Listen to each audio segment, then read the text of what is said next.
My name is Ndumokolo. I'm the team lead for Nextier SPD. On behalf of Nextier family, I welcome all of you to our February development discourse. Incidentally, it seems this is coming at the right time. We will be looking at 2019 general elections, political competition in troubled times.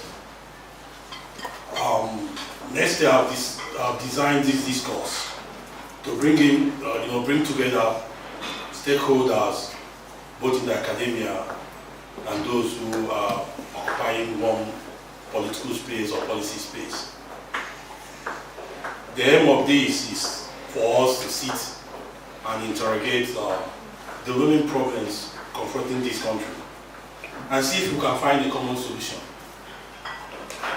If we don't get anything today, we'll come back next week. We'll keep coming back here every month and we'll see how the die will keep moving. Today, we are happy they will say we have to drag in a big masquerade. We brought in Professor Carlin. He will be discussing, he's the discussant, and we'll be looking at his research. The context of this discussion will be based around the book he wrote, which just came out a month ago. It was published by Cambridge University Publishers. Carl is a professor of political international service at the American University, Washington. His research and policy interest centers around comparative political institutions, democratization, and African security. As an Africanist, like I addressed him, he has written so much about Nigeria. He has the interest, especially coming from, to observe our election. So it means he has an interest in this country. So this discussion will center around a book he wrote, his recent book, which is titled Contemporary Nigerian Politics, Competitions in Time of Transition and Terror. What a topic. I won't be wasting much time. Like next year we're always on time. So can you all join me in welcoming to the podium so that I can make this presentation?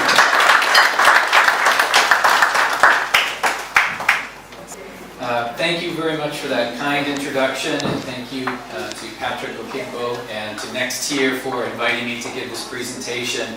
I used to live right around the corner from here shortly after the transition, and I'm pleased to see that you can still buy corn on the street and akara and other things that my stomach enjoys very much. And, I also want to mention for my introduction that I also recently published a co-edited volume called the Oxford Handbook of Nigerian Politics, and I want to recommend that volume to you as well.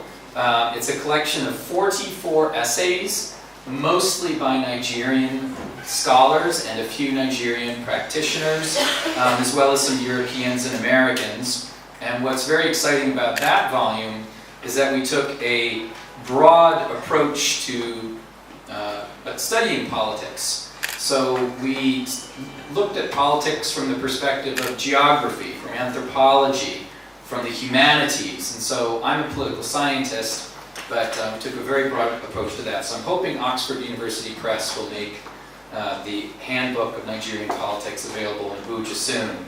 If anybody wants to send a message to my publisher right now, you can tweet to them or something. So what I'm going to talk about today is a few parts of the book, and I suspect some of the parts that I'm not going to talk about may come up during the question and answer. And the first thing that I'm going to start with is an understanding of the political context for the competition in the years going into the 2015 elections.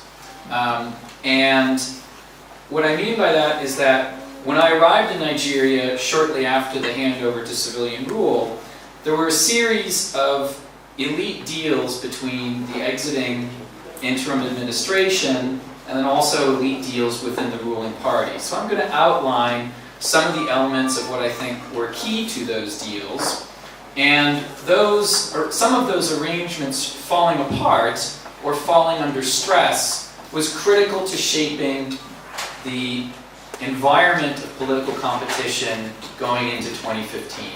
So that's one thing I'm going to talk about.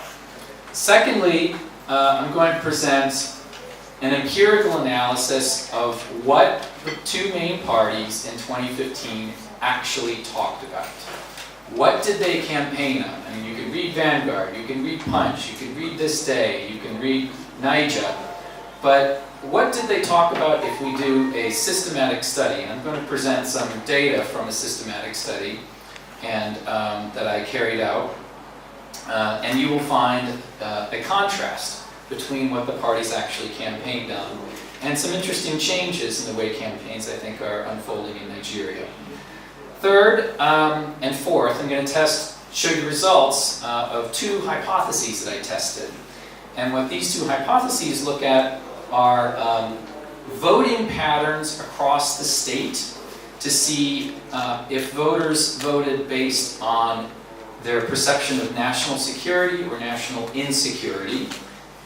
These are statistical regressions. I can share them with you in Q&A if you want to get into the details. And there are a whole range of control variables that I'm able to add by using statistical analysis. And there are some strengths and weaknesses of doing statistical analysis.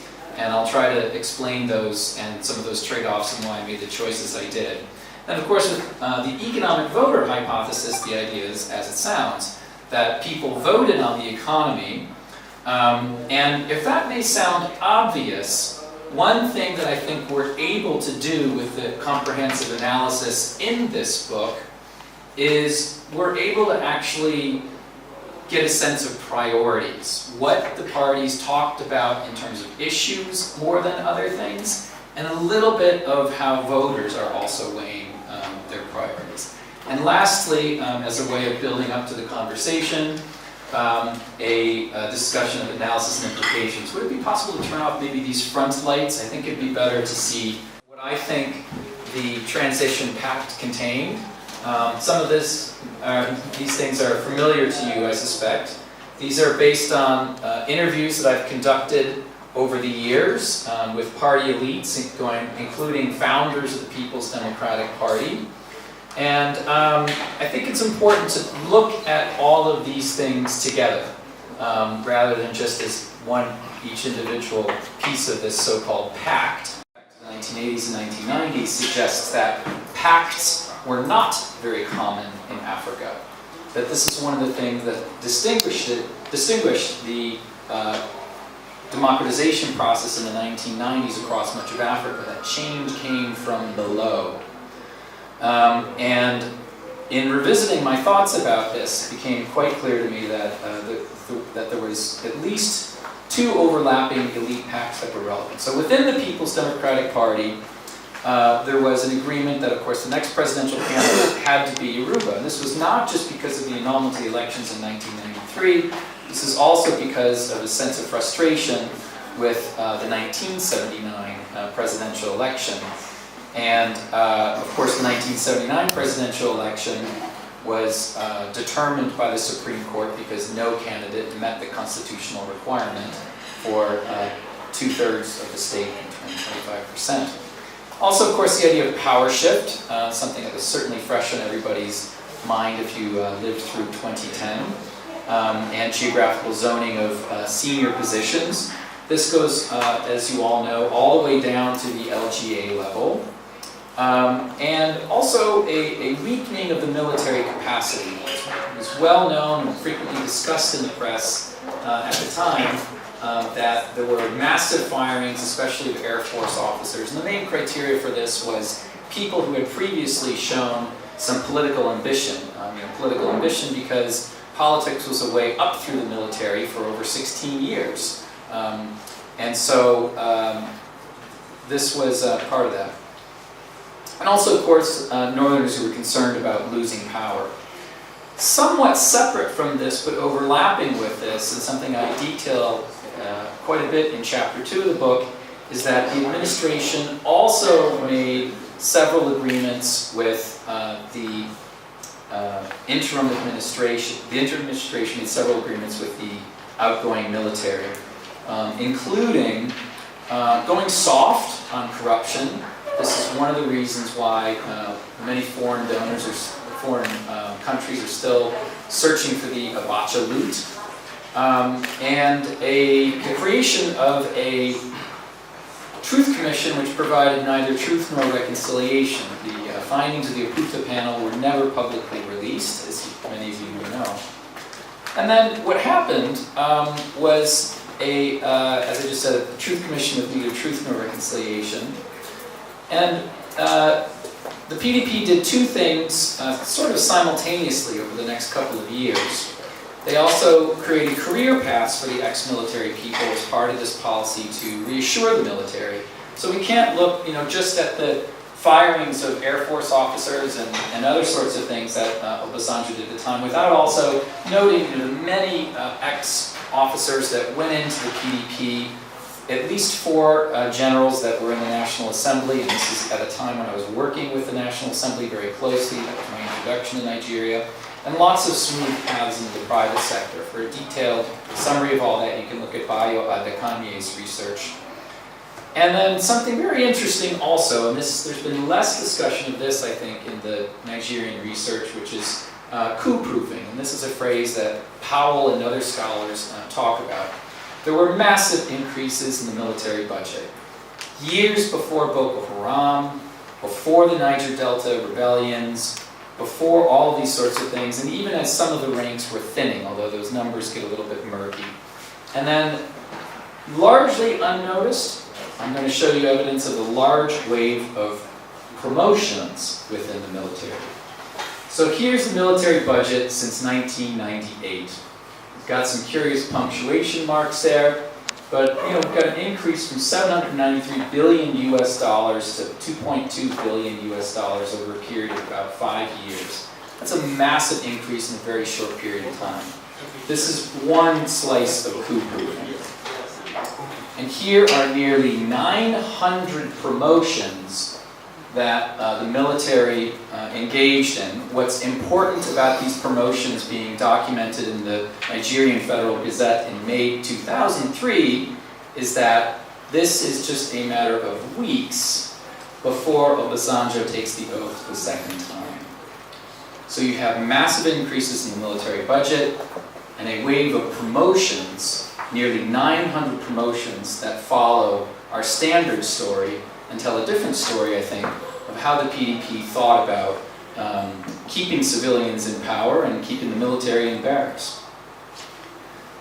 But what happened heading into the 2015 elections, and this is the context that I was referring to, is that there was a slow erosion of this 1999 pact among elites. By 2011, there were fewer candidates that actually had military background. Power shift, this agreement to alternate power between North and South, had been violated when a Southerner, of course, unexpectedly became president. This is following the so-called invisible presidency of Yar'Adua. And, part of the drama, I think, around this was that this was not written into the Constitution. Power shift is an idea that was that originated mainly from the 1995 Constitutional Conference. By not writing it into the 1999 Constitution, it made it harder for elites to then figure out what to do in the face of a contingency like the one they faced in 2010. And then, of course, the zoning of offices. In research for this book, I drove over 1,300 kilometers across 10 states of Nigeria to interview party leaders, civil society activists, former politicians, all sorts of people.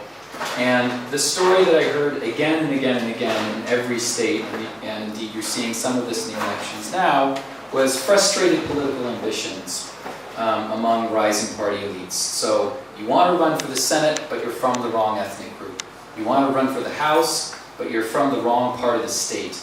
And this frustration really bubbled over in 2013 and was a really important tipping point in the creation of the APC. The other thing, and are there any friends of Yaga in the room? Nobody? No fans of Yaga?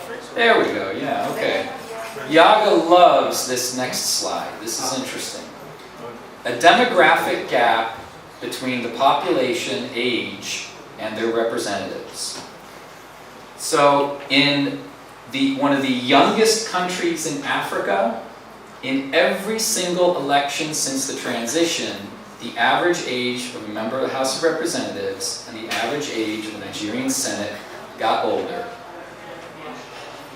Now that's not a winning strategy for any party, and that's probably not a winning strategy for the country.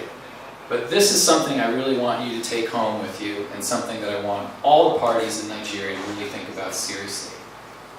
And so that, this is a demographic shift. This is not something that you can notice easily in the newspapers. And as a social scientist and someone who is able to sort of pull back from the daily news and from the Twitter feeds and get into the weeds a little bit, these are the kinds of things that we're able to uncover. And I think this is very important and something that we all need to think about. Not too young to run. I think I told Yaga, I said, I think I'm too old to be too young to run. So the heart of the book then follows from that. What I've given you so far is really just the political context for the transition and how I think the transition left these legacies that shaped political competition, that shaped the way political parties thought about acquiring power. And so from here, what the book does is a three-stage analysis. One, I just want to answer the question, what did the parties actually talk about? That's it. This means an elite level analysis, so my unit of analysis for those of you who have fond memories of postgraduate school. This means I'm talking about elites, and I'm studying elite statements. And I looked at elites from each party. Secondly, what conditions or context shape voting outcomes? This is a state level analysis, so I have about 7 or 8 variables, including several original variables that I spent an entire semester creating with a team of research assistants. And what sort of context in each state shape voting outcomes, meaning what did the states that voted PDP have in common, what did the states that voted APC have in common? And there's some surprises here. What did voters vote on?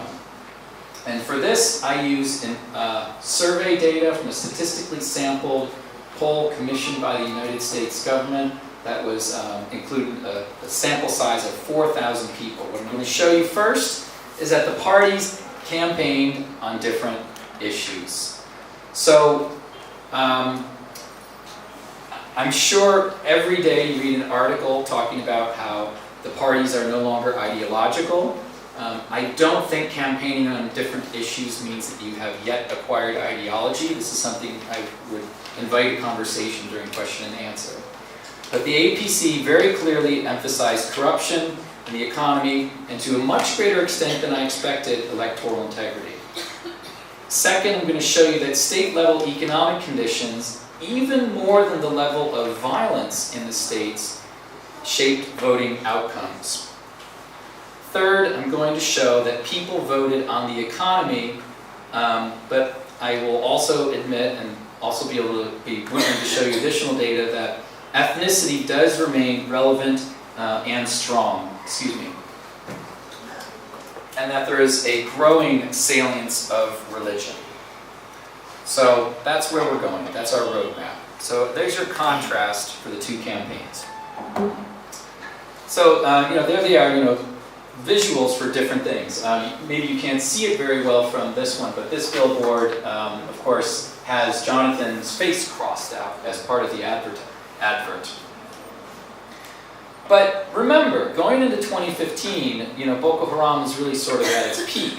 And so I'm not going to talk about it right now, but one of my motivations in writing the book was to really engage the research on comparative terrorism and to think about not necessarily what causes violence and to not debate how to deter violence, but to think analytically about how violence shapes political competition in a democracy. So in other words, I'm thinking about violence as an independent variable, as the causal variable to patterns in political outcomes. 67% said that the government was not doing enough to fight terrorism in 2014. 95% called Boko Haram a major threat to the state in 2015 in a nationally statistically sampled survey commissioned by Gallup. Importantly, with no major distinctions between North and South, meaning that this is not simply people in Lagos or Oyo saying, it's those people up there. People in the South did care about Boko Haram and saw it as a threat to the state. And importantly, in the US government-sponsored poll a month or two before the election, when asked in an open-ended question, what do you think the top priority for the government should be, people said security. And indeed, this is the trend of terrorist incidents from the University of Maryland's database on terrorism. So what this I'm building up here is that we would expect voting outcomes to correspond very closely to where there's insecurity. So campaigning on terrorism, campaigning on counterterrorism would be what you would expect, right? But instead what you see is this. So this is based on an analysis that started from 2,390 newspaper articles from Nigeria. And I had a research assistant go spend an entire summer going through them all and coding independently 926 different data points to look at what did the parties actually talk about. So the economy and corruption were by far the most popular issue. If you remove corruption, it's still slightly more important than electoral integrity. And electoral integrity as an issue is really interesting and also, I think, really encouraging. So if for those of you who are in civil society and who are working on voter education and working on conflict resolution, this is the evidence that the parties are sort of reading this and talking about fairness as an issue that they think helps them win. Now, I can't take a position on whether you think that's happened to 2019, but if you want to offer your position, I'm definitely listening. And interestingly, the U.S. Agency for International Development and the American National Intelligence Council and the Director of National Intelligence have both issued reports in the last year or less discussing how Africans across the continent are increasingly protesting and winning, and this is one of the issues that they're demanding. They're not just in the streets complaining about the price of fuel, they're in the streets asking for free and fair elections. And so this so far suggests that parties were responding to this somewhat in 2015. Now, here's the difference between the two campaigns, the darker shade being PDP. APC by far talked about the economy a lot more often. They also talked about electoral integrity a lot more often. If you actually go back and read the newspaper articles from 2014, as we did, they said, we're going to have a free and fair primary, and that's going to help us win. And that's, what they did. Similar reactions on party politics, but APC comes out slightly ahead. And insecurity actually ranks third, again, as these issues. Not what we would have expected based on that survey data I just presented to you. Social issues are also interesting, and this is another lesson that I learned in doing this. So social issues include gender, and I hadn't really thought about including gender as an analysis issue, but I had the good fortune of hiring a very smart woman to work for me. She said, you should look at gender. So we looked at gender, and she was right. Don't tell my wife that I admitted she was right, but she was right. And the APC talked about social issues twice as much as the PDP. That was a mistake, I think, on the part of the PDP. Because going into the 2015 campaign, the PDP presidency had shown tremendous strides in, for example, education and health and across a range of Millennium Development Goal indicators and issues that are traditionally or often associated with women's priorities. So this also, I think, is a message to women candidates, I think, on both sides.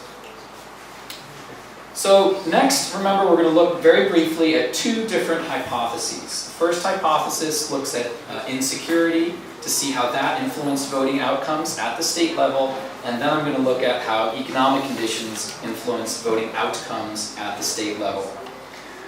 So the dependent variable here, the thing that the outcome I'm trying to explain in these statistical tests is the change in the PDP's vote share in the state. So if it goes up, then it's a plus. If it goes down, then it's a minus.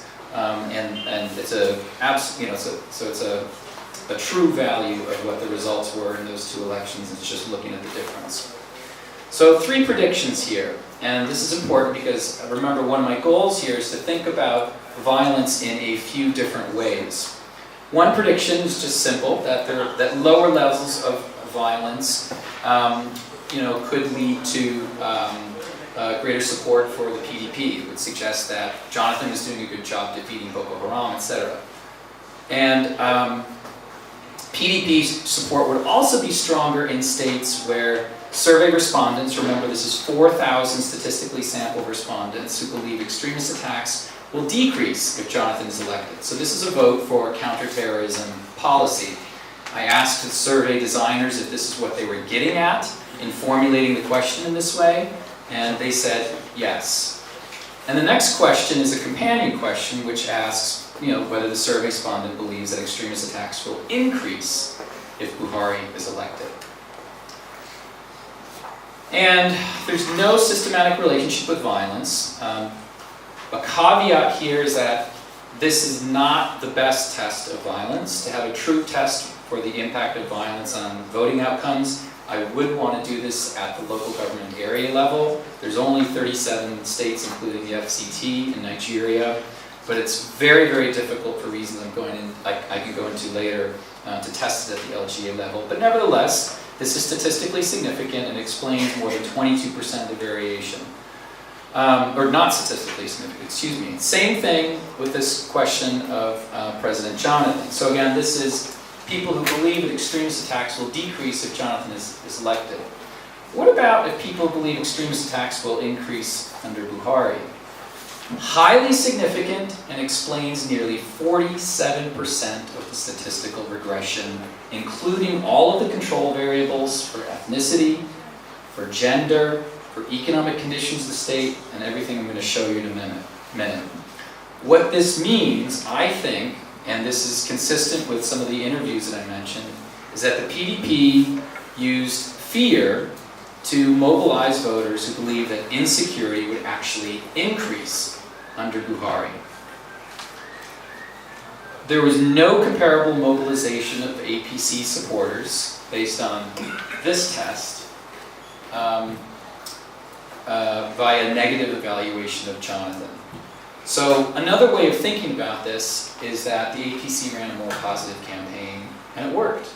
This can also be interpreted as more potential good news for electoral politics in Nigeria. I'm getting to the bad news a little later. The other thing that's really interesting, and something that scholars of oil distribution and fiscal federalism will want to note, is one of the variables that I constructed was the level of state debt in every state of Nigeria going into the election. The best predictor of how a state will vote is the level of debt. If you borrowed a whole bunch of money, who do you think you voted for? Voted for PDP, because you are afraid that you might not get bailed out if the other guy wins. So every single test that is, this is the list of the what we would call control variables. So debt, the level of internally generated revenue, the level of disposable income from a survey aggregated to the state level, the party of the governor, because we all know governors are very powerful political figures. So if you've got a PDP governor, then you would expect him, or, well, I guess we can't say her yet, but you would expect him to be able to mobilize supporters on behalf of the party, etc. And turnout, that the statistical results could simply be driven by an unexpected increase or decrease in voter turnout, and the other variables. I have a whole separate chapter on ethnicity, because testing for ethnicity at the state level is not the best way to do it. So then I do those tests again in the following chapter, and we can talk about those later. With the economic voter hypothesis, every single way I test this is statistically significant. And I test this with 3 different kinds of questions. One question is retrospective thinking. How do you think the economy performed over the last year? The second test looks at the subjective reported level of family income on a scale of 1 to 5. The third test is forward thinking, which is whether Buhari can improve Nigeria's economy, or whether Jonathan can improve Nigeria's economy. So what this means is that we have 3 different kinds of tests, 4 separate models, and several control variables which you can add or remove in order to measure the economic performance and economic conditions of the state in different ways. We've got perceptions, observed empirical conditions, and self-reported conditions. And what we get is that in every single test there's a strong statistical relationship between how the state voted and what the economic conditions or perceptions of conditions were. Again, the outcome, the dependent variable in these statistical tests, is the change in the PDP's vote share in the state in question. So if your evaluation of the national economic performance over the last year was positive, each unit of increase in that variable meant nearly a 15% more support for the PDP. And this explains almost 35% of this statistical model. With the income level, each unit of increase explains more than 12%. Again, highly statistically significant. And last 2, support for PDP, whether people believe Jonathan can improve the economy, statistically significant, or whether Buhari can improve the economy, also statistically significant. Slightly stronger for Buhari. This means both parties, the economy influenced voters for both parties, but it was slightly stronger for Buhari.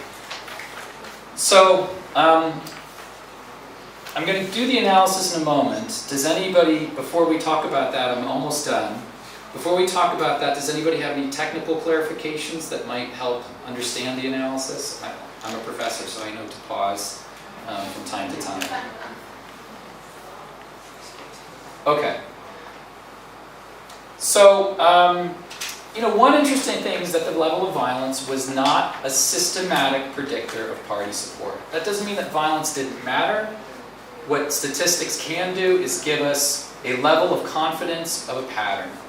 That's what we have from this analysis. It can't tell us the stories, it can't tell us about the pain of being an IDP in Adamawa or Yobe. It can tell us what the pattern is. And this is something that I think speaks to a really interesting debate in the research on comparative terrorism, which is that after 9/11 in the United States, there was what we call a rally around effect. And what the research talks about is that after there's a traumatic event, which doesn't have to be a terrorist incident, it could be an earthquake or a tsunami, that citizens tend to rally around the flag. So support for the president in those circumstances, in other words, go up. What we're seeing in Nigeria, and this is not unique to Nigeria, but what we saw in Nigeria with those pair of tests on Buhari and Jonathan on the counterterrorism policy was polarization. And so stoking fears of terrorism speaks to a kind of polarization instead, as a response. Another thing is that, as I already said, more economically vulnerable states tended to support the PDP, and debt was significant in all the models. That may be a typo there. So the economy mobilized all voters, but stronger effects for the APC. The economic voting, because those pre-election surveys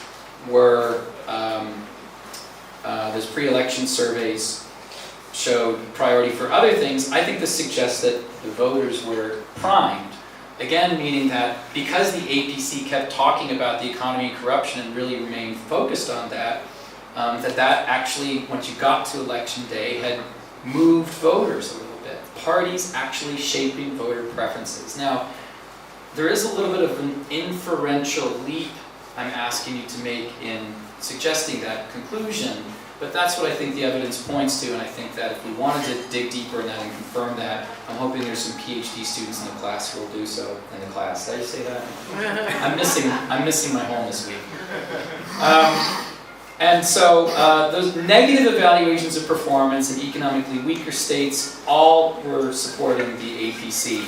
In other research that I published with Matthew Page and Yoon-Bin Ha, we call this a Talakawa effect. So that, Buhari really was mobilizing a sort of alienated economic class of people. In America, nobody talks about class anymore, so sometimes I have to explain what that word means. And so I think this has a couple of important implications. One is that, voters do seem to be learning democracy. This is especially, I think, manifest in the way the electoral integrity is played out in Nigeria. And as I said, that's consistent with some of the stories and some of the evidence coming from other African countries. One thing I worry about, and I think for the conversation of political restructuring to consider, is that the electoral system here was designed to promote inter-ethnic cooperation, and I think excuse me. I think it remains an open question of whether that is also successful at deterring religious cleavages, whether it's building a sufficient north-south bridge.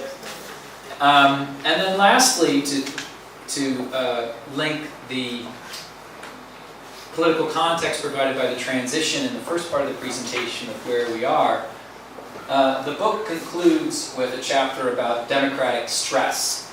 And so here I was trying to engage some of the classic political science literature on democratic consolidation. And in reviewing the book with a number of colleagues and friends and presenting it at conferences, presenting it at NIPS, presenting it at the University of Port Harcourt, presenting drafts here in Abuja, a lot of people said, don't talk about consolidation. Talk about something else. And so I had this idea of democratic stress. And the idea behind democratic stress is, can the political institutions withstand challenges from outside the political institutions? This is what MEND is. This is what IPOB is. This is indeed what Boko Haram is. These are challenges to the political institutions where people have made a calculation to not go through the political institutions and the mechanisms of interest aggregation. So there may be some disagreement about the Igbo secessionism. I did get a chance to dig into that a little bit. One of the things that I learned in the 4 Igbo states that I met with was that virtually everyone I talked to began the conversation by talking about Alex Ekweme not becoming a vice presidential candidate, or the presidential candidate in 1999. That is still a very powerful narrative and a motivating factor in politics, and one that shapes how people plan to vote. And I also, talked to people who were at the PDP primary in Plateau State, and heard the stories of intrigue and so forth. So there's a picture I took in Imo State. I know for you this is just a nuisance, but for me this is data. And of course the coup proofing, that this hollowed out the military in a way. And so, when you have this explosion of Boko Haram starting around 2011, you've had more than a decade of a hollowing out of the military, arguably as part of this effort to keep the military in the barracks and keep them happy and in some ways disengaged from politics, but disengaged, also from some of the simmering security threats that were on the horizon. And this also, the last point, I think, may also be controversial in the room, but I think the legacies of impunity from the transition have compromised civil-military relations, or contributed to the compromise of civil-military relations in Nigeria. Virtually no one was held accountable after the Abacha regime exited. Instead, what they got, as I pointed out, and as is documented by Adekanye and a little bit by myself and others, is positions in the private sector, positions in the party, and so forth. And so, I know a common complaint about democracies that, especially in the West, we tend to think about democracy only in terms of elections. This is where I say, yeah, you're right. let's talk about democracy in terms of rule of law as well. Thank you very much.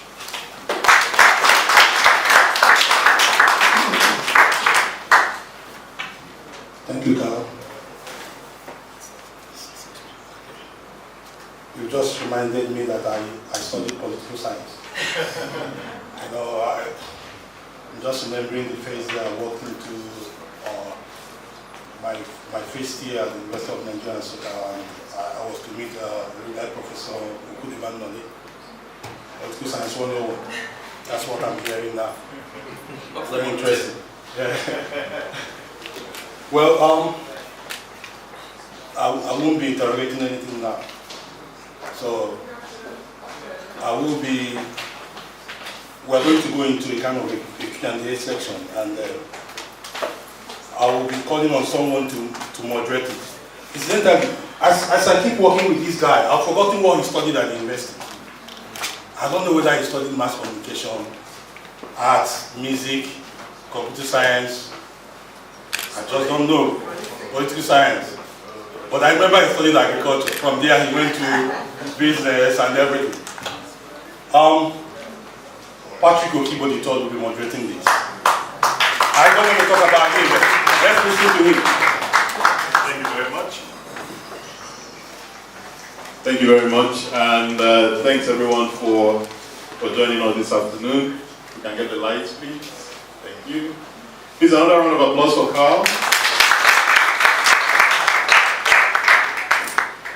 And for the rest of the evening, I'll probably, pose one or two questions, and then we'll open it up for audience participation. Because I'm also as interested in hearing what you have to say as what Carl has shared with us. In the book, which I'm yet to read, but I've tried to, look at some of the videos of where you presented and some of the earlier versions of lectures.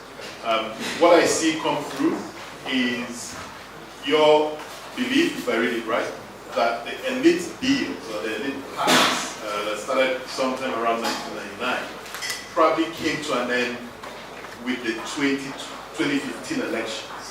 And that the 2015 elections were the end of the beginning. In fact, I think that's in chapter 2, something like that. Had another thing around it, given what's happening with 2019. Are you saying that you're not seeing any of that elite negotiations or pacts playing out with the 2019 elections?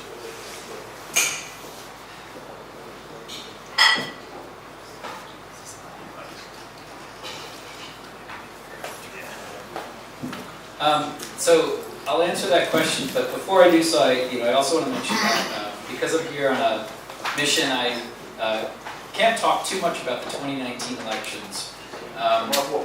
What I can say is that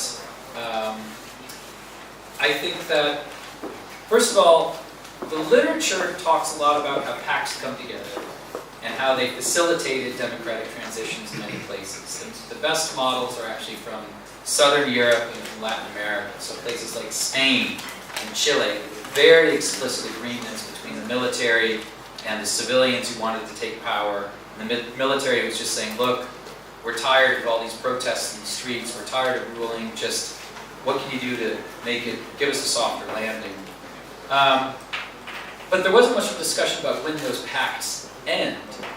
And so by pinning the point on 2015 in Nigeria, it's a good deal later than I think all of the literature really thinks about the transition. And so I think what's good and kind of interesting is that the pact was electorally eroded. And it was loaded by some of these shifts within the PDP, the frustration over zoning within the states and so forth. And I think what I can say about 2019 now is that if that pact has eroded, then we don't know what it is right now. And I think that uncertainty is definitely something that shapes political competition right now.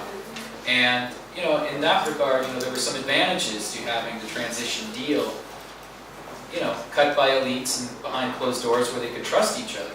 They're no longer behind closed doors, and so it makes it a little bit harder in some ways to cut those bargains. and to figure out what people want. And you know, obviously power shift is still an important part of political culture and political tradition here, and I think that, you know, there are reasons for that to continue. I did interview Amachi for the book and asked him about this, and he said, you know, it's not in our Constitution. And he meant the party Constitution. And he meant that also as a sign of something that was different about where he thought the country was headed. I don't know if they stand by that observation now, you know, a few years later, but I think those things are important part of the pact. What I think Nigerian citizens didn't sign on to, and they're still living with, is the impunity and the problems of rule of law. You know, from the police and other things, you know, all the way up to the top. Yeah. So again, in the book, there was a lot of talk about changes to campaigns and how campaigns are evolving. A great belief that we're beginning to evolve towards ideas-based politics, even if we haven't gotten to ideologies yet. And I know you can talk a lot about the 2019 elections, but from what we're seeing, does that hold out from the data you saw right in the book? Yeah, so great question. So the chapter that comes next, chapter 5, I statistically test for ethnic self-identification of the voter and his or her voting intentions, against his or her voting intentions, again with a series of control variables. And ethnicity definitely predicts voter preferences. That is consistent, though, with the story that's coming from other research on African elections in Malawi, in Kenya, in Ghana. And what those analyses by colleagues and friends of mine show is that ethnicity might make you politically relevant, but issues help you win. And so it's possible for, you know, both of those things to be true at the same time. And, you know, I think one thing that is clever about Nigeria is that you have built it into your institutions and also your traditions that it's very hard to win if you think you're just representing one ethnic group or one region. And I think it's good, you know, maybe to keep demanding that. There was a slide you showed, and we're going to open it up for questions after this. But there was a slide you showed where you tracked how each of the parties campaigned in 2015. Probably mentioned in the news or something. Did that capture the quantum of the level of campaigning from each of the parties, or just the issues? And where I'm going with this is to see if PDP lost that election because it did not campaign as hard as it should have, and if there's something to learn from that, even around the 2019 elections. Okay, that's a great question because I have a really cool answer for you. One thing you may have noticed from that slide, for those of you who do have fond memories of graduate school and you're eager to critique me, is that there were more data points for the APC than the PDP, which would suggest there's a problem with my data, right? The reason why there are more data points for the APC than the PDP is because we had to drop about 400 coded responses for the PDP because they weren't talking about the issues at all. They were talking about weddings and funerals and colonialism. And so, you know, that, on the one hand, you know, that's sort of the old patronage networks. That's how you build your friends and allies and this sort of thing. But, you know, what happened in 2015 is that the party that actually talked about the issues a little bit more is the party that came out ahead. So I don't know, even impressionistically, if that's happened in 2019, but that's certainly what I found in 2015. And so I think that's an interesting lesson and one that I, you know, hope advances politics here and it makes it better for the citizens. And we'll open it up for questions. If we can get the mic. My name is Dr. Dayo Kusa. I'm a conflict transformation expert based in Abuja, former director, Institute for Peace and Conflict Resolution, the Presidency of Abuja. That's the second time I listened to you. And I can see a lot of projection and improvement in filtering in some of the things you've heard from the caucuses you've talked to. And I'll pick out a few. The first is the concept of democratic stress rather than democratic coalitions. In Nigeria, it may not be so easy to talk about coalitions, but the stress pushes out something. I won't call it coalitions, but we'll leave it as stress. Then the issue of coup-proofing was not so much on the table when you presented at CDD, Center for Democracy and Development. I think that was last year. Yeah. And I was the one actually anchoring that event, I think. So, coup-proofing, you just talked about coups and how they come up, and you didn't really link it to removing soldiers from the polity, which is an improvement. I mean, the work is progressing, and by the time you do a second edition of the book, this will come in, and we will have a more robust. Then the legacies of impunity, compromise civil-military relations.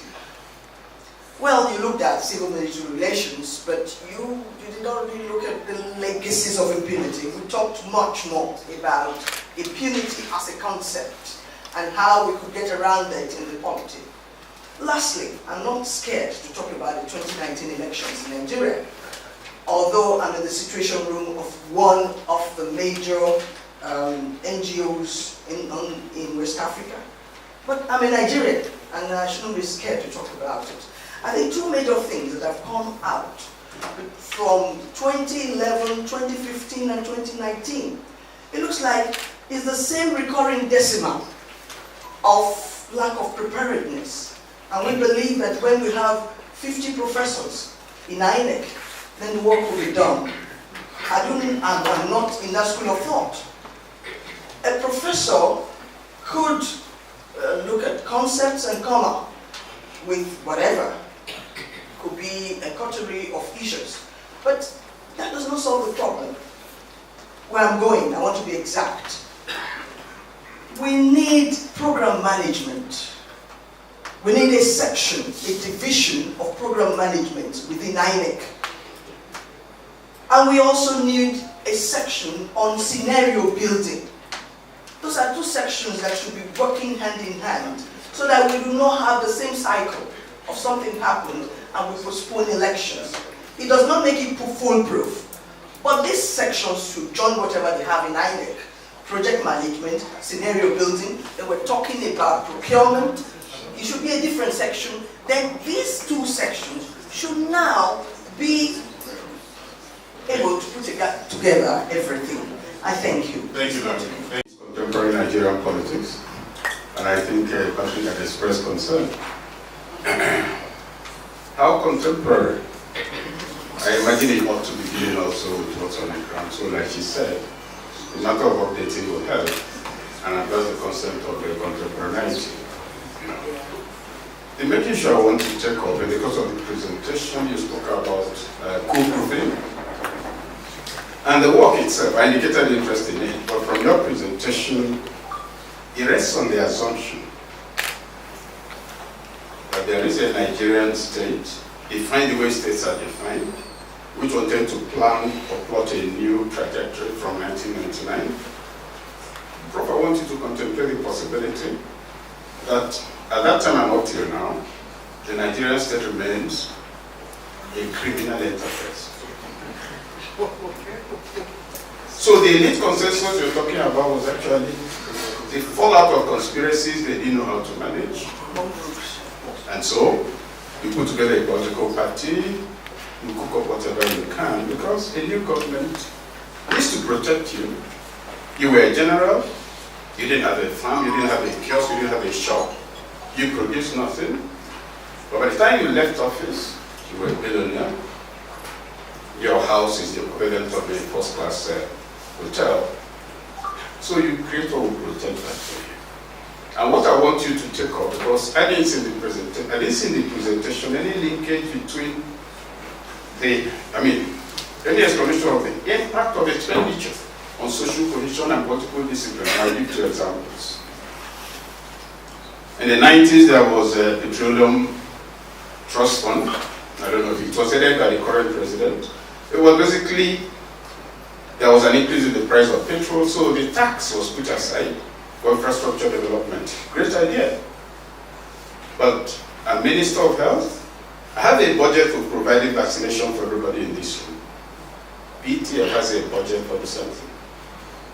Accounting doesn't take place. Double expenditure on the same item, so you have an irresponsible state running slush fund at its own discretion. And the impact of taxation is that there's a relationship between point of access and deployment. So you have 82% coming from the south to create that fund, and 79% expenditure in the north.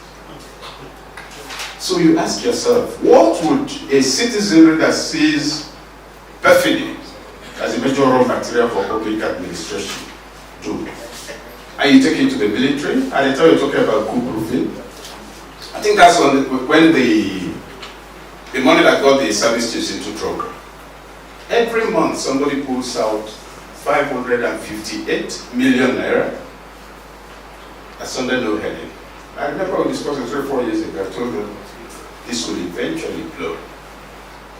Now, to play it the way it does, it wasn't even democratized. By that time, the amount didn't lose weight as he was traveling. If he had lost some weight at some point, by the time you want to look for it, they will create barriers. They will bury it in good paperwork. So when I saw that the transactions were very neat and straight, I say it's a matter of time. This money is too much. It's a one-source deposit, people will get into trouble. Now where am I leading to with all of this? Contemporary Nigerian politics is defined by all the things you've mentioned. In addition to the fact that it has become an elite that's driven by consumption and distribution only, no production. And to that extent, too, you've created a followership that believes that the man who is not caught is actually a lucky thief, and the one who is caught is an unlucky thief.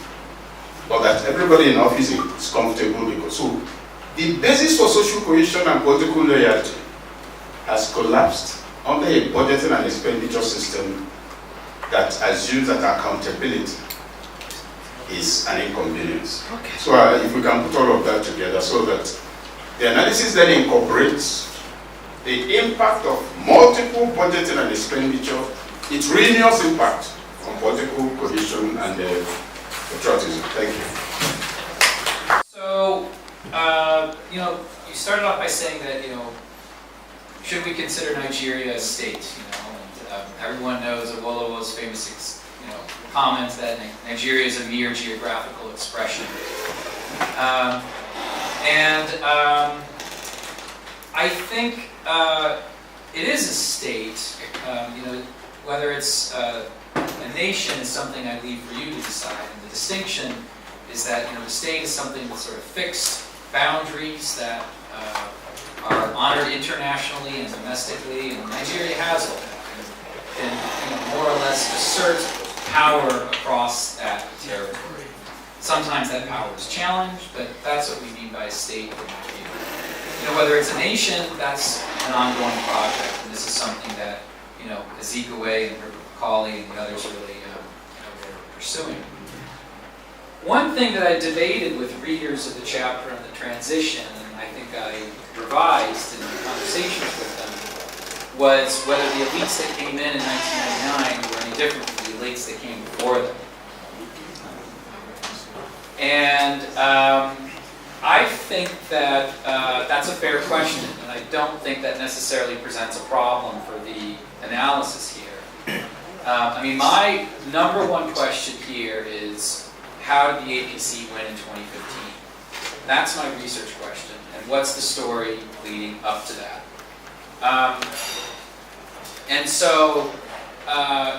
What you had in 1998 and 1999 was a temporary convergence of interests among a broad section of elites.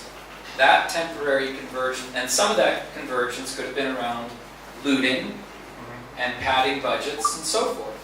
That temporary convergence has always been contentious, and in 2015 that understanding was shattered.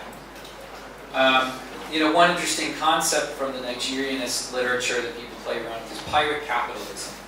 Schatz wrote a classic book, in the 1970s that talked about pirate capitalism in Nigeria. This is my third book on Nigeria. My first book on Nigeria engaged more explicitly some of the questions that I think you're more particularly interested in, which is public policy. And so, the subtitle in this book is Political Competition. The subtitle in that book was Political Economy. And, what I found in that book was that, corruption was a very big part of Nigerian politics, but it was also a big part of Nigerian inclusion. And so, I think Nigeria going forward needs to figure out sort of what the balance is between the people at the top and the people below, the ordinary citizens, in understanding inclusion and framing political competition. Because it can't just be about the elites at the top anymore. So I hope that addresses your question mostly, and maybe gives you, my terms of reference for how I think about a question like that. Very quickly, the question about electoral and about INEC. I'm not going to comment on 2019.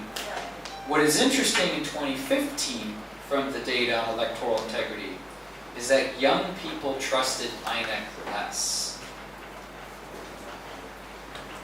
And I don't know what the data are now with regard to that, but you can sort that survey data by age cohort. The first-time voters, and I think the second-time voters as well, are the ones who were a little less trustful of INEC. And with growing population demographics and politicians at least paying lip service to young people, that's something to really think about, and keeping electoral integrity, at the center of the conversation as a campaign issue and not just as an administrative reform issue. Thank you. Let's take from the middle. My name is Margie. I work with Care Fund, and I came from Kaduna. Mine is a question. Listening to your submission, I'm convinced that you did your analysis on the prison of Nextier, and I realize there is so much talk and contextualization about the influence of voters' conviction, and you talked a lot about what the influences are. And I think there is a missing link about the strength of groupthink. So, the concept of groupthink, the constituency that I represent, what are they saying? What direction are they going? And that influences my conviction irrespective of what I think. So the question I'm asking is, supposing you have done this analysis within the framework of power theory, looking at what Morgenthau said in his work, will you have had the same submission? Will you have had the same conclusion? If no, what do you think will be different in what you have achieved? Juliet Kego. I'm a poet and a gender advocate, so my question is going to be about the very interesting point you raised about gender. I think my real question is, I wanted to ask something about 2019, but since you're not going there, if we go historically for APC and the PDP for 2015, right, what would you say were the differences in terms of how they approached the agenda? Because the question you asked of the elite that came in, were they different from the ones that came before? There's really not been much of a difference between how both parties have addressed gender issues. And since this is about competition and in terms of in an era of terrorism and all that, you see that there's that intersection where gender is really key. I mean, the lead up to the election was the whole issue about the Chibok girls, and then now no one's talking about Leah Sharibu, for instance, and Alice Loksha Ngada, who's still held by Boko Haram or ISWAP, we don't know who.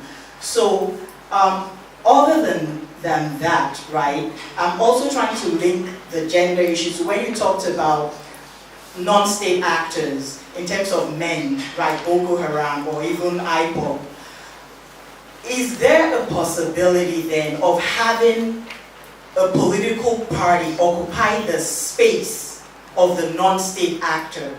So in other words, a third force that would actually mobilize around gender, since no one is really doing a lot around that in terms of mainstreaming, in terms of really, leading up the way Rwanda is, or Ethiopia or Senegal. So that's my question.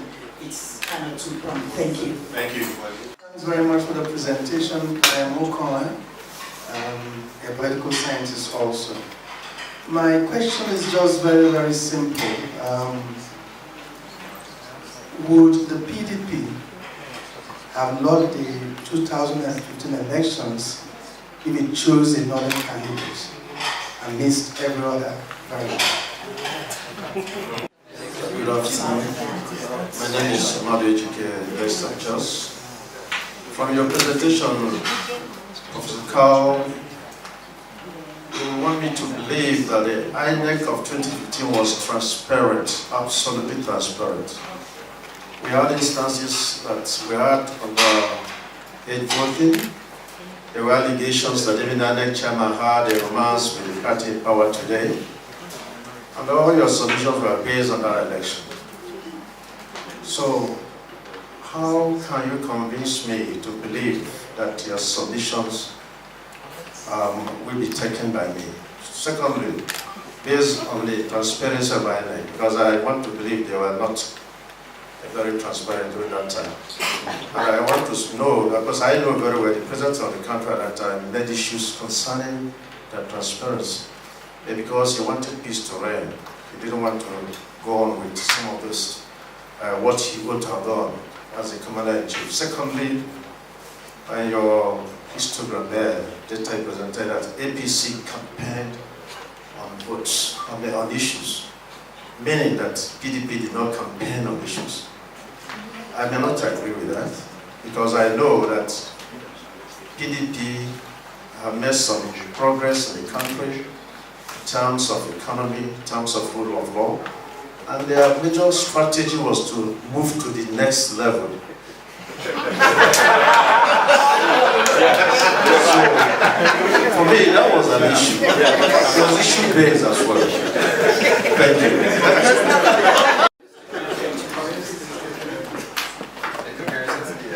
All right, so those are 4 questions times a factor of 2, I think. So I'll start with Mr. Magnet's question from Kaduna. Kaduna is one of the places I went for my research. And so your missing link about groupthink is really interesting, because I read a little bit of the psychology research just to think about how social psychology was thinking about terrorism, for example. And one of the concepts that psychologists are using to think about these kind of shocks to the system is affective intelligence.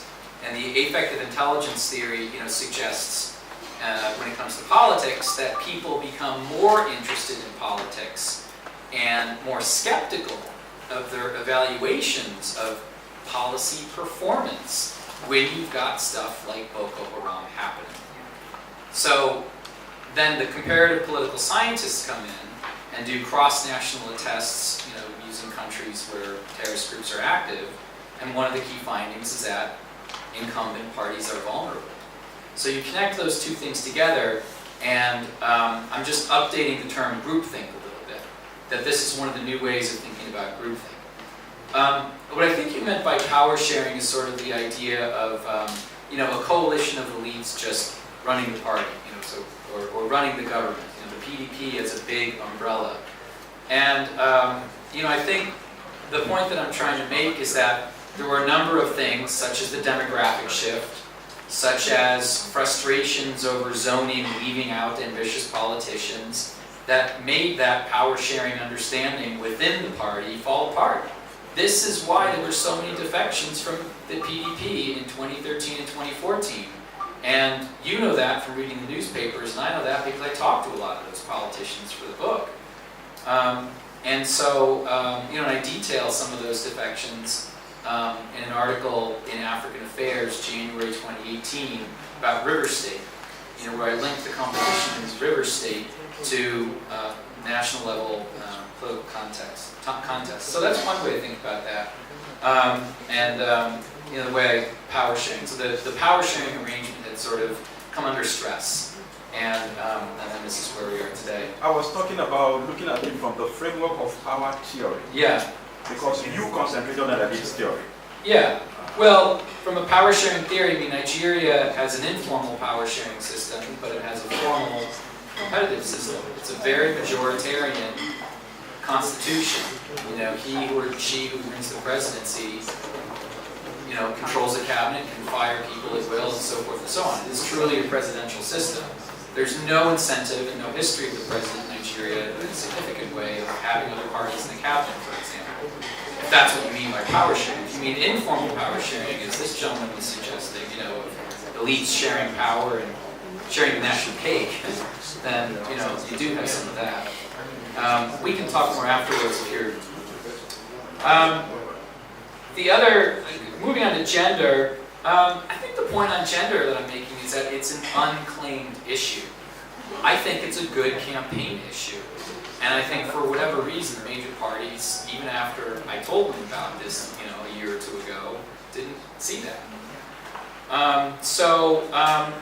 Is a third force a plausible scenario for making it an issue? I think that'd be very tough to do from the perspective of a party. And that's, again, because that's what, the electoral system in Nigeria is doing what it's designed to do, which is have two major parties. Two major parties secured 95% of the vote in 2015. And that's, the outcome of a long trend of smaller parties getting fewer and fewer votes since 1999. But, the Bring Back Our Girls movement and whatever may come out of that, if there's something that can be sustainable, that can speak to power and also have credibility at the grassroots, then maybe you can get a seat at the table. This is what happened with the Tea Party in the United States. This is what happened to some extent with the Occupy Wall Street movement in the United States. They didn't set out to campaign. They didn't set out to form a new party. They said, we're going to move into the party and get our issues on the agenda. The Tea Party was very successful at that. The other thing sort of related to that, which I think is something to think about for the future and is right for maybe NGOs here to think about, is that there are millions of IDPs in this country. And one of the things that we know about post-conflict research and IDPs from Rwanda, from Yugoslavia, former Yugoslavia, from some interesting cases, is that when the men are killed, women step up and assume new leadership roles in their community. When the war is over, it's hard to take that empowerment away. So one thing that I would be thinking about, and I would look to scholars like Hilary Mathis and others for thinking this through, is, what are the social dynamics going to be in Yobe and Borno and Adamawa and Benue and Taraba and Plateau 5 years from now, 10 years from now, when, hopefully we thank God things have calmed down and these women are then expected to go back to their traditional roles, and they're not going to go there maybe. So, and that becomes a political constituency. Third thing, would the PDP have lost if it was a northerner? This is the question that, could maybe sink the whole book, I guess. And, we call it a counterfactual. I think people in the South and the Southeast, told me that that was the mistake that the PDP made.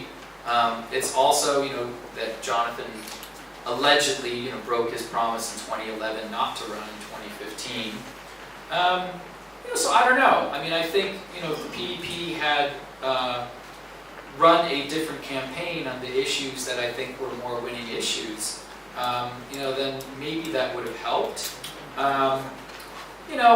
And I think as evidence to that, I might point to, some of the positive reception that, I'm not speaking to 2019, but 2016, 2017, Osinbajo received some positive responses in different parts of the country, and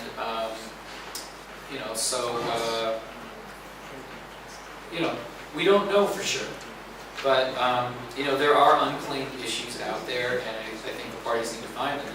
This is an emerging research agenda in my field of politics, comparative politics, that in Africa, the parties are still running on similar sets of issues like the ones we talked about. No one's really campaigning on things like free market versus state-led development. That would be an ideology. Pretty much nobody in Africa is doing that the way they were doing that, talking about that in the 1960s. But I think now it's happening. I think in this election, we actually see the clear difference between the APC and the PDP. Well, I don't know, but if you think ideology is emerging, then that is consistent with the story that I was presenting, that there was a difference in the issues that they talked about. There was one last question. Yeah, the last question was from one house. We'll get to you, and you can raise that issue. So his argument is that the book is based on some basic belief that a 2015 INEC was transparent, not partisan, etc., but that if that's the case, then it puts to doubt some of the data presented in the book. Sure. A couple of things. So, there was a high confidence level from domestic organizations and from international organizations of INEC in 2015. There are a lot of problems. You used the word transparency. The biggest frustration with transparency is that, from my point of view as an analyst, is that the local government area election results at the local LGA level were never fully published. And that's, basically what the electoral law required. That's a problem with transparency, and that's something that I think, Nigerians all need to demand and expect a month or two from now, no matter what happens in the election on Saturday. I think that there's a high enough level in results at the state level that, we can say that we know which states PDP won, we know which states, APC won. And, for the states where the PDP did win, what becomes suspicious is maybe the margin of victory for how a party won. But that's something that, again, you can isolate in an anecdotal story, and I think I do a little of that towards the end of the book. But what statistics can do is give you the overall pattern. And so if there is an anomaly in one or two states, that's sort of outweighed by the overall numerical results from across 37 states. And so I was not claiming that the PDP did not claim on the issues entirely, campaign on the issues. They clearly did campaign on some issues. My first observation, Patrick keeps using the word belief, I would say observation, is that they campaigned on different issues. And the fact that they systematically campaigned on different issues offers a strong basis of inference that that mattered.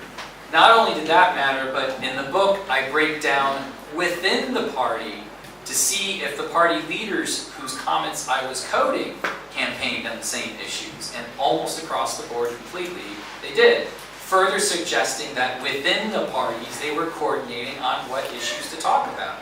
And then I went to the states and asked the state leaders what issues were most important to you in 2015, and they said different things. So that's 3 lines of analytical reasoning supporting the idea that the parties campaigned on different issues. What I think I was trying to clarify when I made that comment about the PDP not campaigning on the issues was that they talked about non-issues in the sample of 2,390 newspaper articles more than the PDP. Where the PDP was talking about weddings and funerals and the history of colonialism, the APC was out there talking about corruption.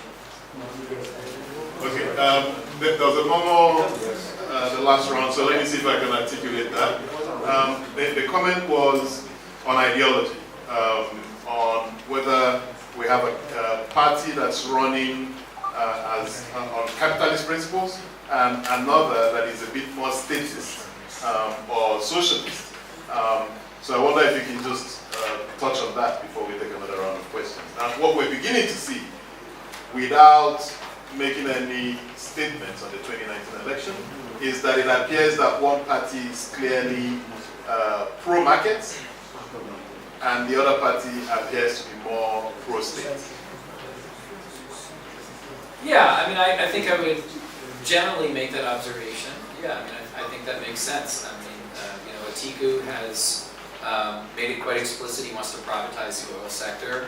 You know, Buhari's made it quite explicit that he thinks import tariffs and borrowing is okay. Deficit spending is okay. Those are different models, and you know, you guys can decide for yourselves which one you like more. And you know, those are maybe the building blocks of ideology, and you know, that could be a constructive thing. You know, where we are in America right now is that ideology is the problem, or a problem. So, you know, philosophers like Alexis de Tocqueville thought ideology was good in a democracy because it would help people from changing their minds too often. And now, you know, in America, we're at this point where people won't change their minds at all. And so, you know, as you build your ideologies, you know, keep hanging out with the other party. Okay, so let's take some questions on the back and then we'll come back to the front. I want to take up one of the issues that arose in the last session, where I think one of the contributors said Nigeria is a criminal, the Nigerian state is a criminal enterprise. I'd like to argue that all states, almost all states, if not all states, start out as criminal enterprises and then essentially legitimize themselves through time. I stress that because I try to avoid the portrayal of Nigeria in as an exceptional type of case. I don't agree that it is. I think that it is probably where a lot of nations were at some point in time. The second thing is the distinction between state building and nation building. States can be created by the stroke of a pen. Nation building takes time. Flowing from that, Carl talked about an elite pact or an elite consensus. And I think that when we look at unwritten pacts, these things generally tend to be problematic. Lebanon is a good example of how an unwritten pact generally doesn't end well.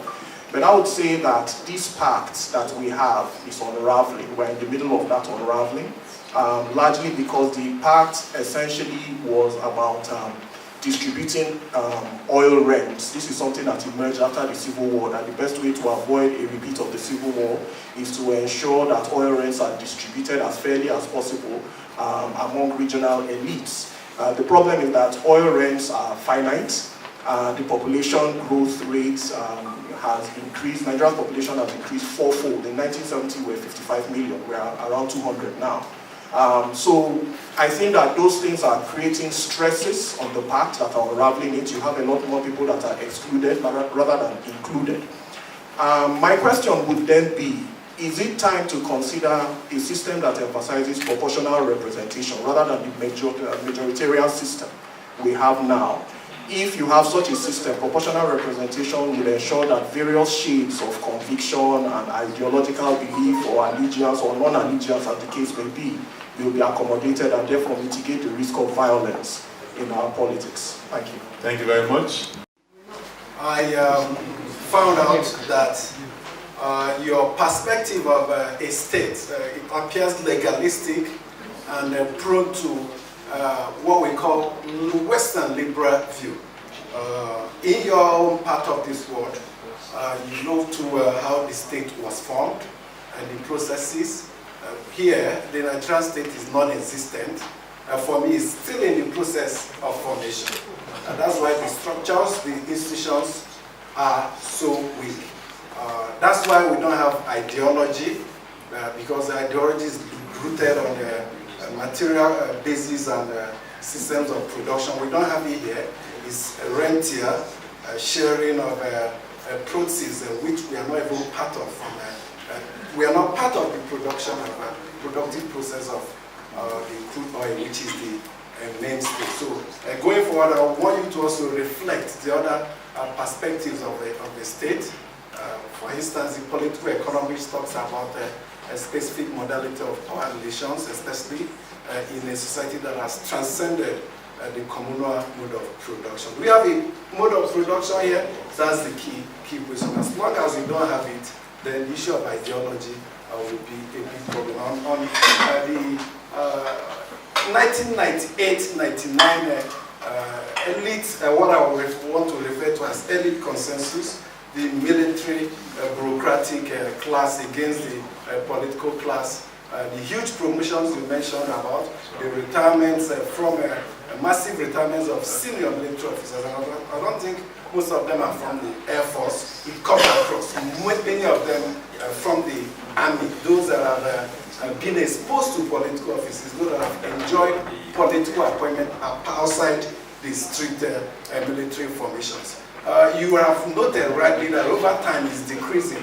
A lot of them found their way into the National Assembly as a system of easing them out of power, not to create shocks in terms of what Dr. Okeke talked about, not having any base to support their stolen wealth. We are fine-tuning it now. Gradually, it is giving way, and less of them are finding their way into parliament. And the huge resources, like you noted in the graph you used to illustrate, the huge defense allocations is a strategy to somehow keep them happy without thinking of venturing into the body politic of the nation. But trends are changing now as our democracies getting more enrooted. Probity, even within the military spending, is what we are beginning to see. Thank you so much. Thank you very much. I have a rather esoteric question for you, and it's about the age of the elected officials that you mentioned. You said that they were getting older when the population was actually getting younger, but you didn't seem to link it to the breakdown of the elite consensus or the elite pact. And what I want to posit to you is a theory in that there were certain elements within the elite that were excluded from that elite pact in 1999. And they were excluded because a decade before that, they had been the front runners who had been banned from elections and had expended a tremendous amount of resources trying to get elected only for the elections to be annulled. And by 1999, their faith in the transition system had been eroded, and they put forward younger people to go in their place, thinking that the transition wasn't going to hold, or democracy wasn't going to last. And as soon as those people got to taste power, they wanted to stay in power, and therefore you had a conflict between the old and the new guard. And you can see that play out in PDP in 2015. If you look at the PDP chairman at the time, not Mwazu, but Amanda Tuko, and those are the people who were behind him, they were from that 80s and early 90s that came forward to challenge the Amechis of this world, who now, and the Sarakis of this world, who now moved over from APC to PDP. So I think that might enrich the conversation a bit more than but anyway, that's my thought. Excellent. Can I take those three questions? And the tougher your questions are, the smarter I get. So keep learning from each other. I like the preface to the question that Nigeria is not exceptional. The famous quote that you read in an editorial in Nigeria from Achebe about every other week that the problem of Nigeria is a problem of leadership. A few pages later in the book, nobody ever quotes the part after that where he says, Nigeria is not exceptional. We are no different from many other people in any other part of the world. So, I like the premise that Nigeria is not exceptional. Taking that seriously, I think proportional representation has been on the table for a lot of countries. It was a recommendation of the Electoral Reform Commission here, I think in 2010, that should be explored as a serious option. one thing we know from comparative political institutions is that proportional representation is difficult to work with the presidential system. And so if you want PR, you have to throw out a presidency. And if you throw out a presidency, then you've got a parliamentary government. And if you've got a parliamentary government, you've got the first republic. And how did that go? So, so that's one thing to think about PR. One thing which was a very big trend in the post-Soviet states was to do both, where half of the legislature is elected as PR, so that you can have small interests represented and so forth, and half of the legislature elected on geographical basis, like it is in Nigeria. And so, I think some of the research has said that that's worked out okay in some of those places, but I remain undecided about what to do with that. What I do know would happen is that if you have a PR system, you probably have a Biafra party. You might have a women's party, which could be kind of interesting, Cool. right? But you might also have a Shiite party. So now picture these people coming together in the National Assembly and fighting over oil. Do you want that? Or do you want, that process to play out through some other political system where, you get the picture. Yes. Secondly, do I have a Western view of the state? I don't know. I mean, you like your borders, right? I mean, you're working really hard to defend them right now, right? That's the state. And all of the African countries got together in 1962 when they formed the African Union, and they said, we accept the colonial borders and just stay out of my borders. And that was a conscious decision. It's well documented. Was that a good thing to do? I don't know, but that's what we're stuck living with. One scholar who's really thought outside the box about that is Pierre Engelbert. He wrote a book where he ends the book by saying, what would happen if we throw out all the colonial borders from the Berlin Conference, and how might this make Africa better? Those are useful thought experiments. And I think you're right, the process of nation building is sort of ongoing, especially in a multi-ethnic federation like Nigeria.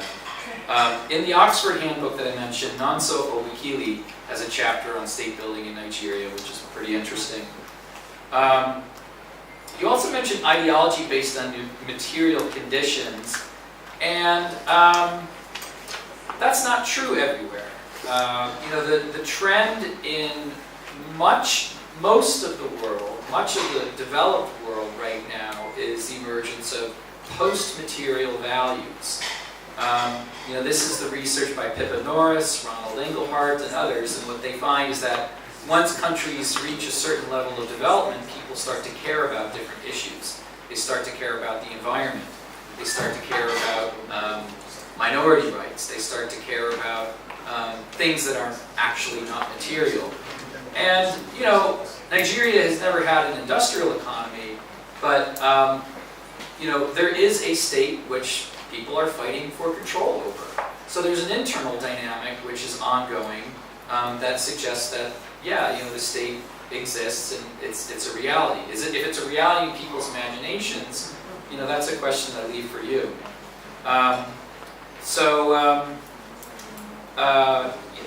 On the comment that a lot of military found their way to the National Assembly, yes, I mean, that was my point, that's how the PDP helped coup-proof things after the transition, one of the many things that they did. The real question, though, is that the conditions for a successful transition, I think, are different from the conditions for successful democratic development. That is the national conversation that you are having right now. And so I am listening because this is a really interesting conversation. Lastly, what's the theory of demographic shift? What was the point of sort of showing the data and the representatives getting older and so forth? I think the point was that the party wasn't changing and the country was changing. And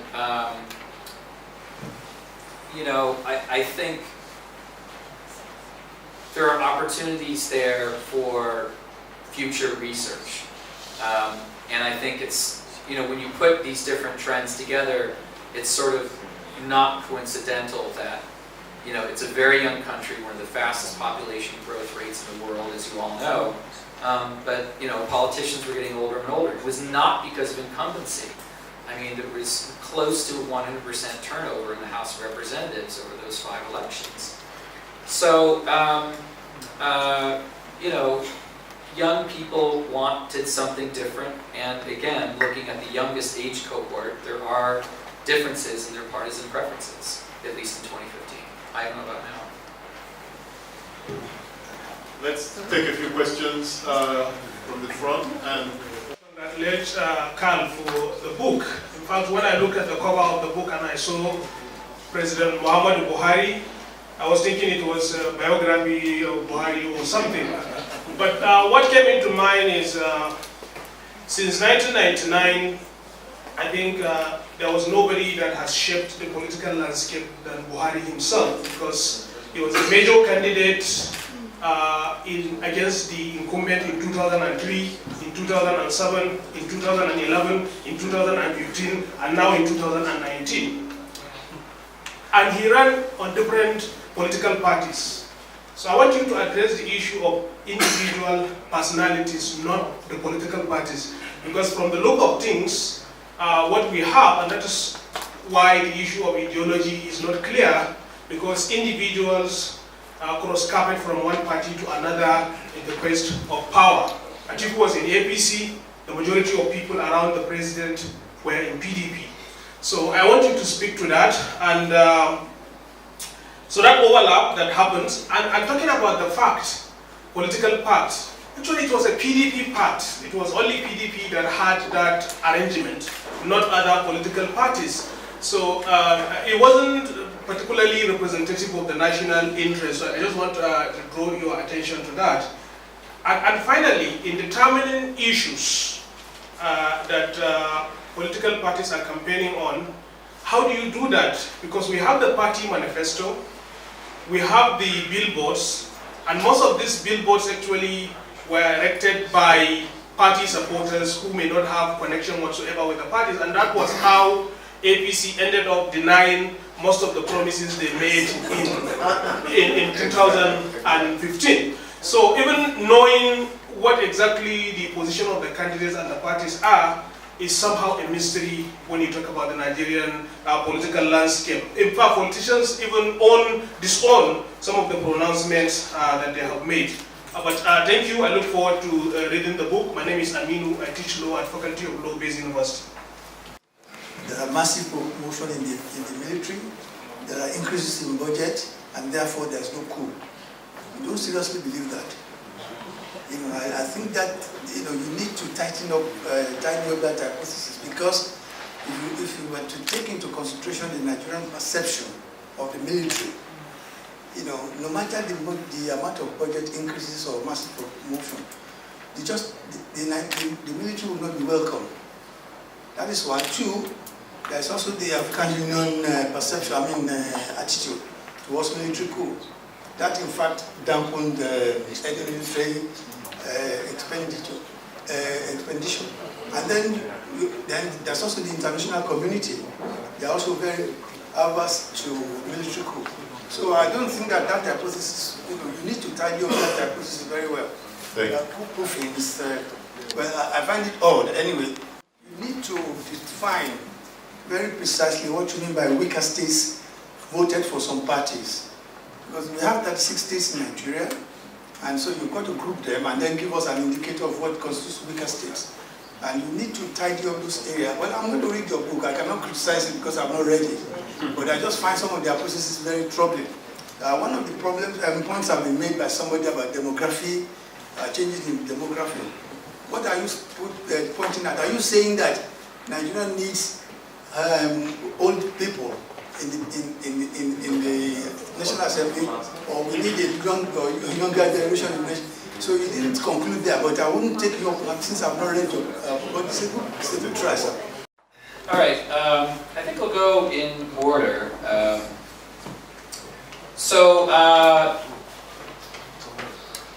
Does populism win? So populism wins right now. You know, the tricky thing is that I think populism is not really sustainable. You know, that's what we know from the waves of populism that pop up in periodic places around the world every now and then. You know, going back to Andrew Jackson in the United States, who's sort of considered the model of populism in the 1800s. What populism means is, technically, I think, is a leader who is able to circumvent the political institutions in order to appeal to the people directly and to claim to be their authentic voice. So, you know, I think in 2015 there were elements of a populist platform, but you know, the candidate absolutely went through the institutions to do that. Donald Trump did not effectively do that. I mean, he won the candidacy of the Republican Party despite every politically relevant party elite trying to help him, you know, trying to prevent him from emerging as the winner. So that's what we mean by populism. And so, you know, it's still an emerging area of research. And I think, you know, I think we're still learning when populism fades. So if you're already looking ahead to 2023, I might say, you know, hold off. You know, campaign on women.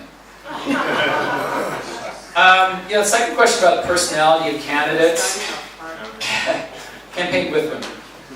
The personality of candidates, you know, that's a tough question. One of the things that I'm looking at right now in my research, not specific to Nigeria, is the psychology of celebrity worship and the role of celebrities in politics, just to see, you know, how that shapes voter perception differently from people who are technocratic and people who are, you know, sort of policy experts.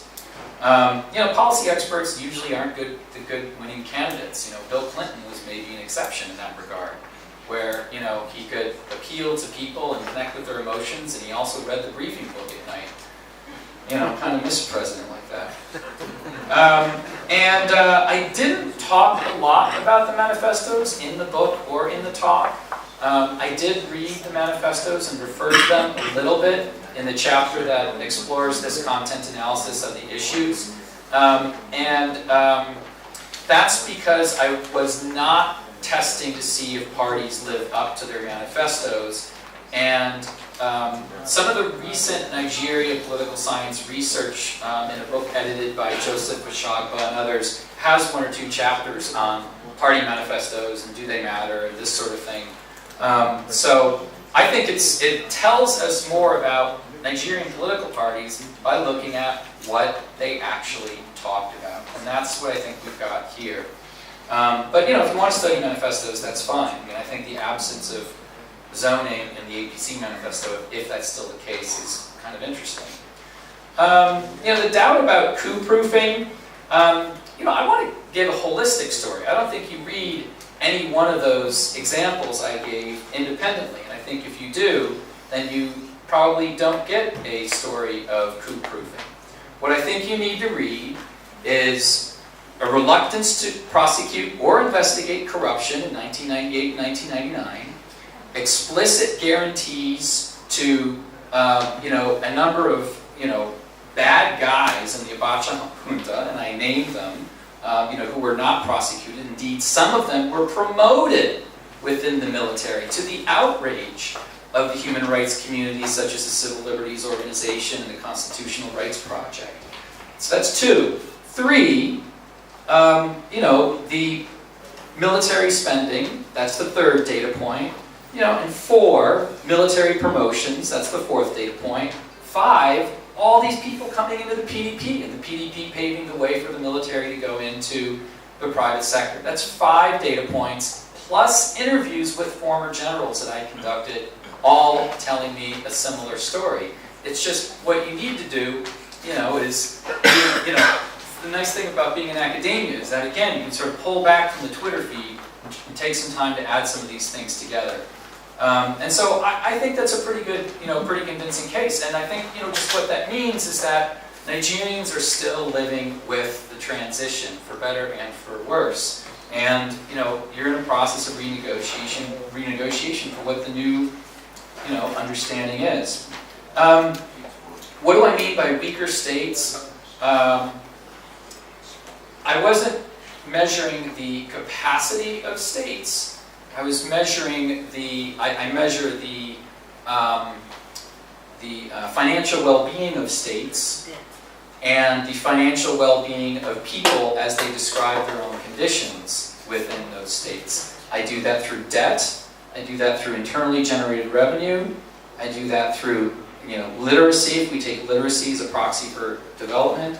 And I do that through the variable on level of disposable income aggregated up to the state level. So 4 different measures, all performed similarly, but the one that was most statistically significant across every test is debt. So weaker states, well, not weaker states, now I'm using your language, states that were financially less sound or more vulnerable or more inclined to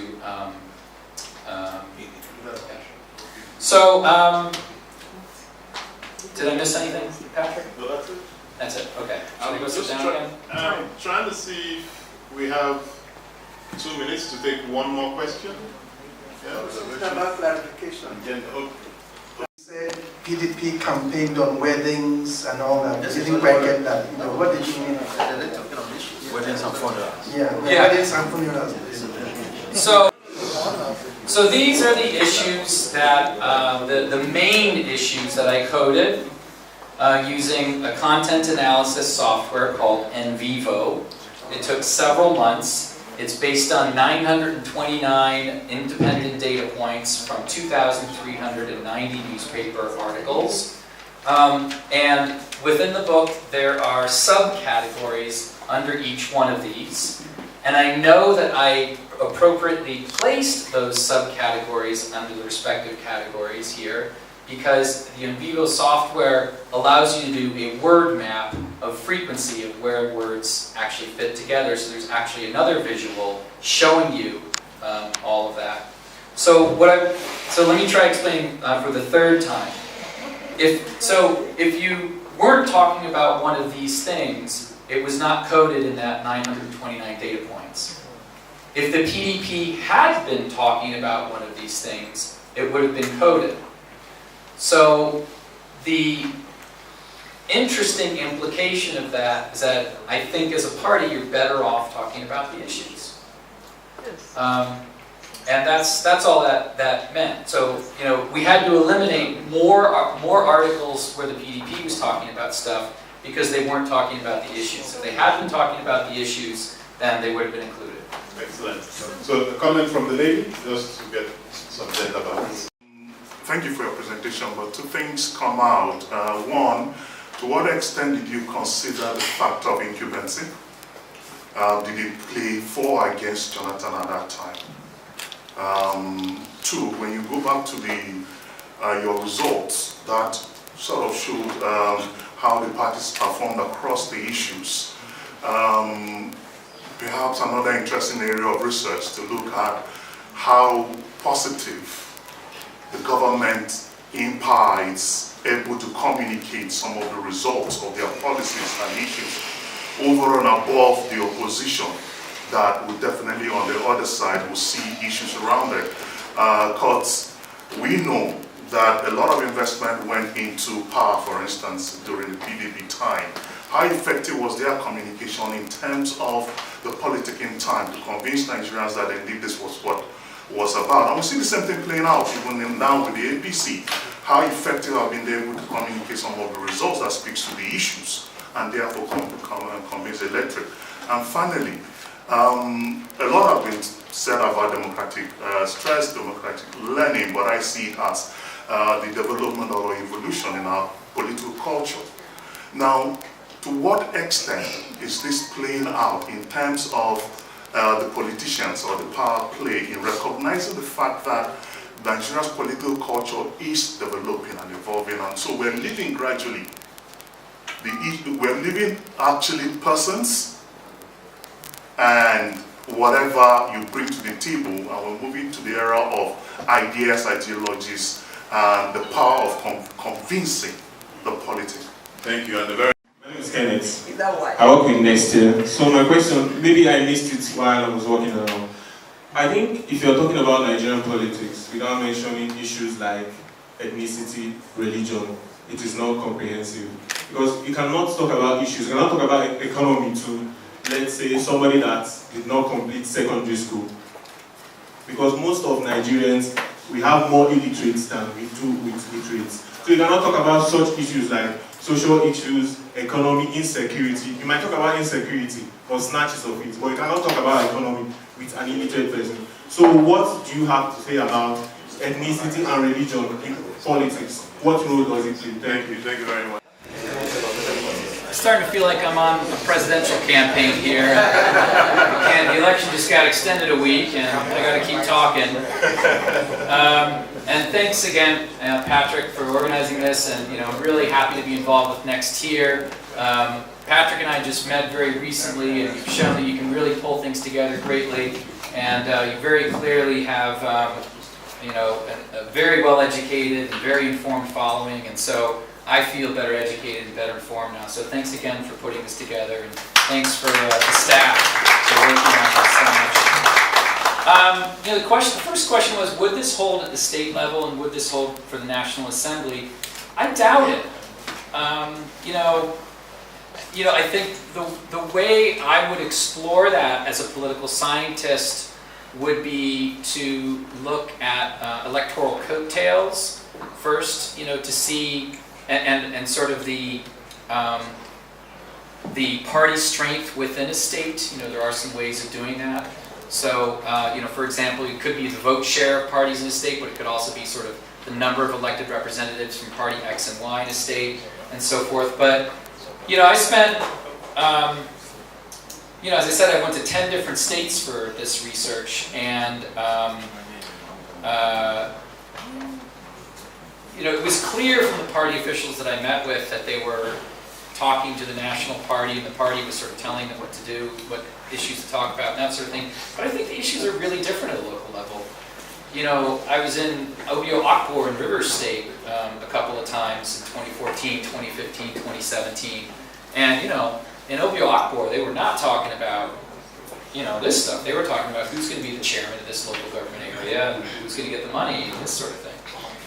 So, but I edited a book in 2015 with Joseph Rashagba and Edward McMahon on subnational politics in Africa, and there are 3 or 4 chapters in there by young Nigerian political scientists I'd like you to check out, because we were trying to think through these kinds of issues. What's happening in the state? Everybody goes to Abuja and writes a dissertation. What's happening in states? One of the interesting findings that Yahya Baba in his chapter found in that book was that over the period of about 2 election cycles, there were precisely 0 women in the state assemblies in the Northwest. 0 in the state assemblies. So, lots of things to explore, and get out there and do that. Do some research on National Assembly and how things are different at the state level. So I said in my preface that I wasn't going to talk much about ethnicity. So ethnicity isn't even in this regression table because it was not statistically significant. That's the House of Fulani variable. But it's also a really bad idea to test ethnicity at the state level in Nigeria, because there are so many ethnic groups within each state. Even if you're talking about a place in the southeast, it's not a good idea. That is why I had a whole separate chapter which looked explicitly at ethnicity using the survey data. The survey data, people are asked as one of their first demographic questions to self-identify. And in the survey of 4,000 Nigerians, there were 97 different ethnic groups that self-identified, which to me suggests that it's a very broad cross-section of people. And there's a paragraph in the book saying, here's the portion of people who are Hausa or Fulani, here's the portion who were Yoruba, here's the portion who Igbo, And then I cite the anthropological and ethnographic research saying these proportions are consistent with what we already know about these ethnic communities. What does that, this show? This shows that, yeah, ethnicity does still matter a lot. But the really scary thing was that religion mattered even more. And so you put that together with, you know, a narrative about the PDP and some of the Christian associations in 2015, and this is something that I think we all really, you know, Nigerians really need to think about, and you know, may need to revisit the institutional structure for religious moderation or secularism, you know, in political campaigns and so forth. So that's what the Muslim variable in that second row indicates, is that it is, you know, the religious identification of a voter was even more statistically significant than the ethnic identification of a voter in predicting who he or she will vote for in 2015. So I said I would begin with some good news and end with some possibly bad news, and so there's your not so good news, I guess. Yeah, so the book is Contemporary Nigerian Politics. You can buy it on Google Books electronically right now. It came out in paperback in the United Kingdom a couple of weeks ago, and Patrick has very kindly ordered a batch. I hope you'll come back in a couple of days when they arrive from Cambridge and you're able to purchase them. And really, really very grateful for this conversation and for your stimulating questions that keep me accountable.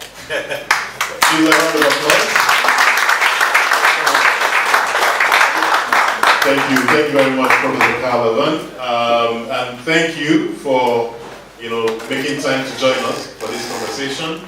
We try to hold these conversations because we think they're important, especially as we're in Abuja, where we hope that evidence will inform policy. We intend to have the next development discourse event here on Friday, March 15th. It just works out to be a Friday. I mean, I don't like Mondays or Fridays, but you know, it's going to be with Professor Peter Lewis. His new book, Theaters of War, Collective Violence in Nigeria, and it's going to be hosted on the platform of Nextier SPD. And on that note, thank you very much for coming, and please hang around. I'm not sure if we still have drinks downstairs. I hope we do, but let's network and get to know each other. Thank you very much.